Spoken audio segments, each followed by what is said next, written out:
ஏன் நான் என்ன கேட்டேன், ஏன் தெரியுமா சம்பாதிக்கணும்? சுய தேவைக்கு யாருக்கிட்டையும் போய்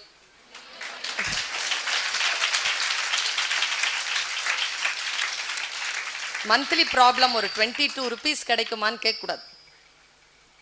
அதுக்கு படி, அப்படி யோசிச்சு படி.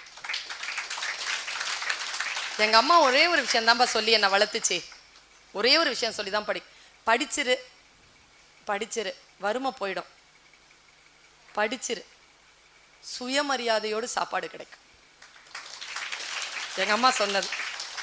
எனக்கு ரொம்ப கோச்சிக்கிட்டேன்னா, எங்க அம்மாட்ட கோச்சிக்கிட்டேன்னா, எங்க அம்மா எனக்கு கொடுக்குற ஒரே தண்டனை என்ன தெரியுமா? பள்ளிக்கூட பைய கொண்டு போய் ஒளிச்சு வச்சுட்டு நாளையிலேருந்து பள்ளிக்கூடம் கிடையாதுன்னு சொல்லும்.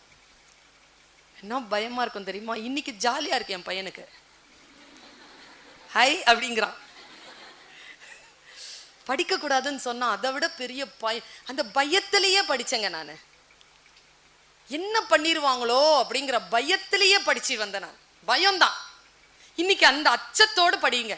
இது பாஸ் பண்ணலன்னா எனக்கு லைஃபே கிடையாது, இதை பாஸ் பண்ணிட்டு போய் உட்கார்றேன் பாரு அப்போதான் அப்படின்னு ஒவ்வொரு பேப்பர் எடுக்கும் பொழுதும் ஒவ்வொரு வார்த்தை படிக்கும் போதும் மனசுக்குள்ள சாட்டை கொடுத்துக்கிட்டே இரு. கஷ்டமாவே தெரியாது. அந்த அந்த வைராக்கியத்திலேயே இந்த கழுதைக்கு முன்னால ஒரு கேரட் தொங்க விடும் தெரியும். இதோ இப்போ கிடைச்சிரும் இப்போ கிடைச்சிரும் இப்போ கிடைச்சிரும்னு அது போய் சேர்ந்துரும். கடைசியாக அது கிடைக்குங்கிறது வேற. ஆனால் அப்போவே கிடைச்சிருந்ததுன்னா அது போய் சேர்ந்துருக்காது. ஒரு வைராக்கியத்தை வச்சுக்கோ. வைராக்கியம் தான் வறுமையை சாய்க்கும். வறுமை ரொம்ப வலிப்பா, வேணாம் நமக்கு. ஃபர்ஸ்ட் ஜெனரேஷனுக்கு இருந்தது, இப்போ இருக்கிற ஜெனரேஷனுக்கு வேண்டாம்.